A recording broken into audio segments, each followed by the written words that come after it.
Seruput kopi dulu lur. Hari ini kita bahas kabar yang bikin kawasan Pasifik agak meriang.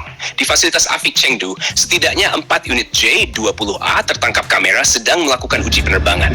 Bukan J-20 biasa, tapi varian J-20A yang sudah pakai mesin Dowie S-15. Ini penting, karena disinilah cerita mulai berubah. Dowie S-15 selama ini disebut sebagai missing puzzle bagi ambisi udara Tiongkok. Mesin ini diklaim sudah masuk kategori High Thrust Turbofan generasi baru, dengan dorong lebih besar dan efisiensi yang jauh meningkat dibanding WS-10. Saat 4J-20A ini terbang bersamaan, pesan yang dikirim jelas. Program ini bukan lagi sekadar uji laboratorium, tapi sudah masuk fase serius menuju produksi massal. Di kalangan analis militer barat, J-20A mulai dijuluki Fat Amy Killer. Julukan ini bukan tanpa alasan. Fat Amy sendiri adalah slang pilot Amerika untuk F-22 Raptor.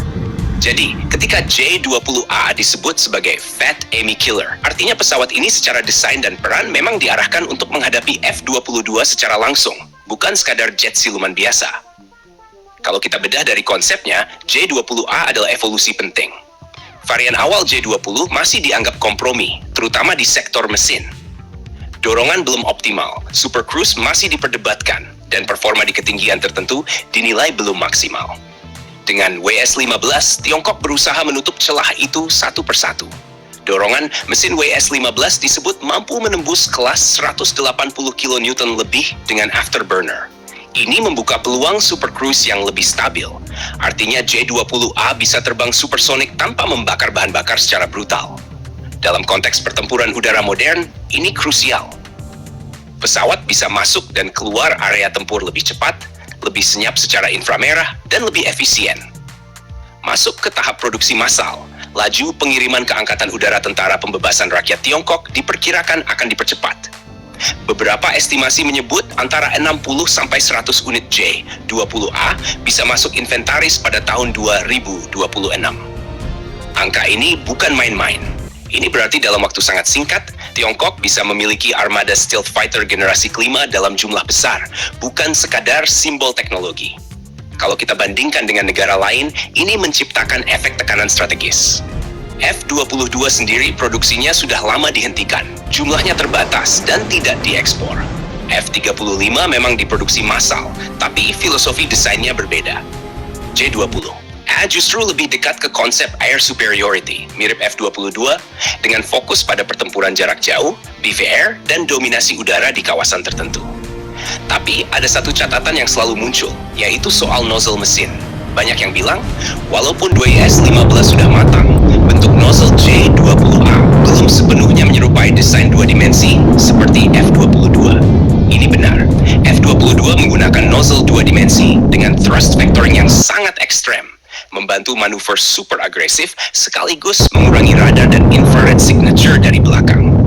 Di J-20E, nozzle WS-15 masih terlihat lebih konvensional, meski sudah dilapisi material pengurang panas dan radar. Artinya apa? Artinya dalam dogfight jarak dekat, F-22 masih punya keunggulan manuver murni.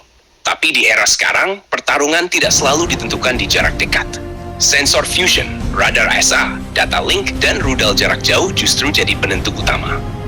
Dan disinilah J-20A mulai berbahaya. Dengan radar AESA buatan dalam negeri, sistem sensor pasif, serta dukungan pesawat IEW dan jaringan komando Tiongkok, J-20A bisa bermain di jarak jauh.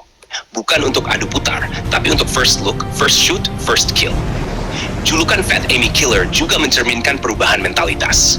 Tiongkok tidak lagi sekadar mengejar ketertinggalan, tapi mulai mendesain sistem untuk menghadapi platform terbaik Amerika secara langsung. Bukan di atas kertas, tapi dalam skenario perang nyata di kawasan Asia Pasifik. Kalau benar, 60-100 unit masuk layanan pada 2026, maka peta kekuatan udara regional akan bergeser signifikan. Jepang, Korea Selatan, Taiwan, bahkan negara-negara Asia Tenggara akan melihat langit dengan cara berbeda. Bukan karena jumlah semata, tapi karena kualitas dan integrasi sistemnya. Jadi, meskipun mesin WS-15 belum punya nozzle dua dimensi ala F-22, jangan salah menilai. Perang udara modern bukan cuma soal bentuk knalpot mesin, tapi soal siapa yang melihat lebih dulu, menembak lebih dulu, dan menghilang lebih cepat. Di titik itu, J-20A mulai menunjukkan taringnya. Dan ini baru awal. Kalau WS-15 terus disempurnakan, bukan tidak mungkin varian berikutnya akan membawa perubahan desain yang lebih radikal. Tiongkok jelas tidak berhenti di sini. Jadi, pertanyaannya sekarang, apakah dunia siap dengan langit yang semakin ramai oleh jet siluman generasi kelima buatan Tiongkok? Jangan lupa subscribe, like, dan komen di bawah sambil ngopi.